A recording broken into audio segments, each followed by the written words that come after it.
साथियों नमस्कार, मैं एसपी सत्यार्थी बात कर रहा हूँ 100 नंबर वालों की।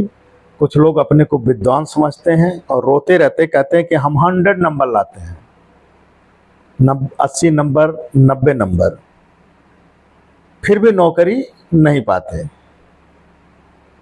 और जो 30%, 40% नंबर लाता है वो नौकरी पाता है।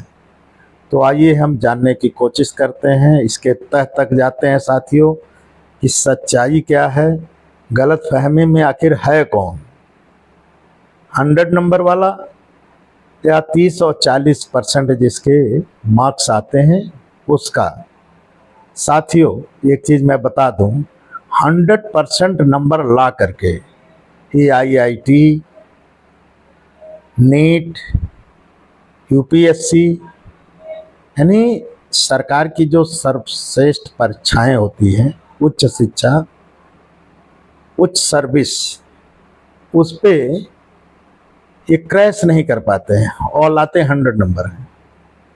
अरे भाई, द्रोणाचार्य हर जगह बैठे हैं जो आपको 100 नंबर दे देते हैं, लेकिन ज्ञान थोड़ा न दे देंगे। ज्ञान के लिए तो आपको पढ़ना पड़ेगा। और आप बात करते हैं कि हम विद्वान हैं, हम 100 नंबर लाते हैं, उनको नीच, अछूत, शूद्र, ना जाने कितनी संज्ञाओं से आप नवाजते रहते हैं। दिन भर मैं देखता हूँ व्हाट्सएप, इंस्टाग्राम में, सोशल मीडिया पे गालियों की बौछार उनके लिए होती रहती है। हिंदू के लिए ही खतरा है। साथियों उनका नंबर काटा जाता है, उनको 40% पे कर दिया जाता है जो 100 नंबर वाले हैं, और जो 40 नंबर वाले हैं उनको 100 नंबर दे दिया जाता है वाइबा के थ्रू। उनका नंबर बढ़ाया जाता है, कॉपी जब जचती है। ये अक्सर आप देखे होंगे, अक्सर शिकायतें आती रहती हैं। मैं बात कर रहा हूँ महाभारत से। एक सीख आपको देती रहती है कि द्रोणाचार्य जी को दिखाया गया है, कभी कभी ये लोग सच्चाई भी दिखा देते हैं, कि द्रोणाचार्य जी अपने बच्चों को शिक्षा दे रहे थे धनुर्धर की या और भी विद्याएं दे रहे थे। उसमें जो है महाभारत में दिखाया गया है कि एक एकलव्य जो वनवासी है, जो निषाद के बताते हैं, निषाद के श्रेणी में आता है, लेकिन साथियों निषाद की श्रेणी में आने वाला धनुर्धर होता है। उसकी विद्वता को देख करके हैरान हो जाते हैं द्रोणाचार्य, और वो सोचते हैं कि मेरे मनसा पे पानी फेर दिया ये। आखिर मैं वचन दिया हूँ कि अर्जुन को बनाऊंगा, अपने समाज के बेटे को जो धनुर्धर बनाऊंगा, ये धनुर्धर कहाँ से निकल गया। तो उसका अंगूठा मांग लेते हैं, क्योंकि अंगूठा जब जिसका चला जाएगा तो वो धनुष कैसे चला पाएगा। तो साथियों उसका अंगूठा कटवा लिया जाता है, छलवश, कपटवश, और अर्जुन को सोचिए कि धनुर्धर घोषित कर दिया जाता है। ठीक उसी तरह द्रोणाचार्य आज भी सब जगह बैठे हैं, यूनिवर्सिटी में बैठे हैं, विद्यालय में बैठे हैं, जो हमारे लोगों को 100 नंबर वाले को 40 नंबर कर देते हैं, और 40 नंबर वाले को जो अपने समाज के, उनके समाज के लोग होते हैं, उनको 100 नंबर, 80 नंबर कर देते हैं।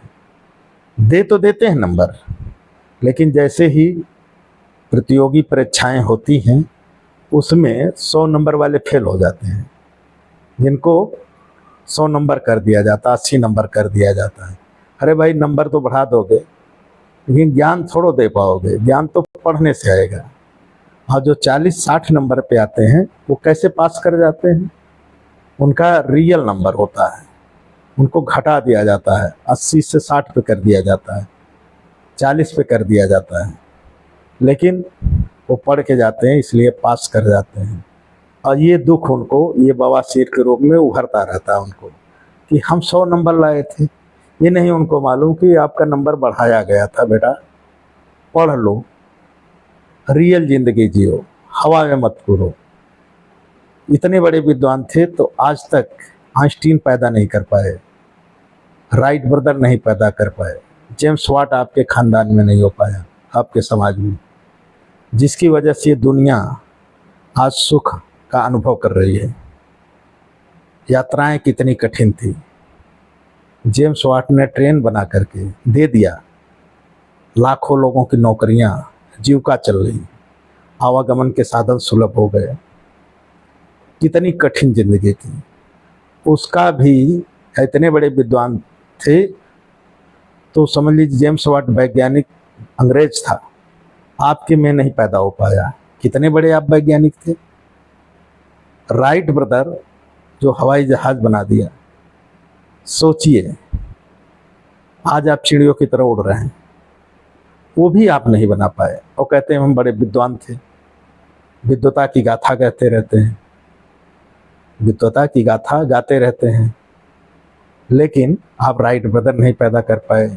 एक है पेन, आप देखे होंगे, जो आप ये लोग पंखे से लिखते थे चिड़ियों के, लेकिन वाटरमेलन ने, वो भी अंग्रेज। मुझे बार बार शर्म आती कहने में कि हमारे लोग जो विद्वान समझते वो पैदा नहीं कर पाए। हमें गर्व होना चाहिए कि एक भारतीय होता, पेन बना दिया होता। वाटरमेलन जो अंग्रेज था वो बनाया।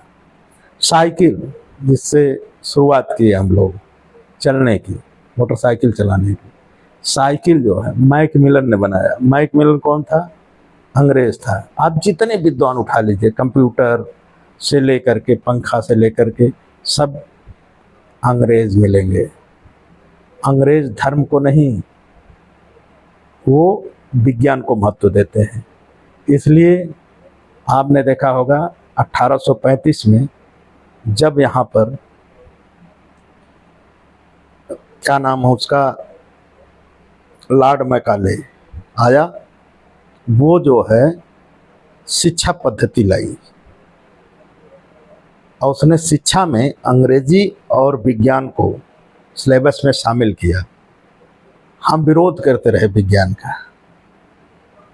सोचिए आज उसका सुख का अनुभव ले रहे हैं। अगर आप मेरी बात से सहमत हैं तो कमेंट करिएगा, क्या मैं गलत कह रहा हूँ?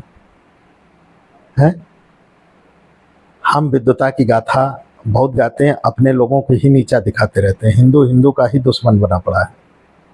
हमने देखा होगा भी इटावा की घटना, कथा नहीं कह सकता, यादव है, उसका सर मुंडन, चुटिया काटी गई, रात भर मारा गया, जुर्माना लगाया गया, जात सूचक शब्दों से गाली दी गई, और तो और एक ब्राह्मणी के मुख से पवित्र किया गया। किस दुनिया में हम जी रहे हैं? गोबर गोमूत्र की राजनीति करते हैं, इससे ऊपर नहीं आ पा रहे हैं। छोड़िए ये सब। और हमारे देश में तो आप देख रहे हैं कि लॉर्ड मैकाले आया, शिक्षा पद्धति लाया, अंग्रेज होकर के हम लोगों को शिक्षित कर गया। और हमारे यहाँ एक मैकाले जी हैं, स्कूल बंद कर रहे हैं। सोच लीजिए, स्कूल चला नहीं पा रहे हैं। क्या कर पाएंगे? देश चला पाएंगे? जिस परिवार में लोग शिक्षित ना हो, वो घर जानवरों जैसा लगता है। जिस देश में का फ्यूचर ही खराब कर दिया जाए, यानी स्कूल बंद करके, वो देश आने वाले समय में कहाँ जाएगा, ये 10-15 साल में आपको दिखेगा। आप नहीं मान रहे हैं तो ये गुलामियत की तरफ ले जाने का प्लान है। अब कोई अंग्रेज नहीं आएगा, न कोई अम्बेडकर आएगा। इसीलिए बुद्ध कथा कहिए, अम्बेडकर बात को फॉलो करिए, लोगों को शिक्षित करने के प्रेरित करते रहिए और इनकी व्यवस्थाओं को त्यागिए। बाबा साहब ने कहा था कि इस धर्म में पैदा हुआ, मेरे बस की बात नहीं, इस धर्म में मैं मरूंगा नहीं, ये मेरे बस में है।